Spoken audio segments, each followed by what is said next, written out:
Un fuego iniciado por causas desconocidas destruyó completamente una caravana en Monteboy, en Trives. Dos explosiones sobresaltaron en la madrugada del martes a las familias que viven en la aldea. Era non sei que hora era da mañá, hasta se levantou a ventana, porque sentiu dous estoupidos, como se foran dous ruidos.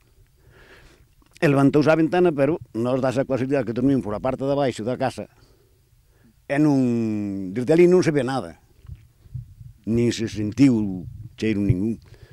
Sentí un golpe, pero desde que dixo ao marido cerrache esa porta, e dixo cerrache tú que doi a chave, pero digo, pois un gato, eu tiño moito medo, non me levanto, digo, pois o mellor un gato que tirou unha telha ou algo así, e non sentí máis nada hasta que veio esta veciña hai un rato e mo dixo, e ela sentiu tamén o golpe, verdad, Remedio?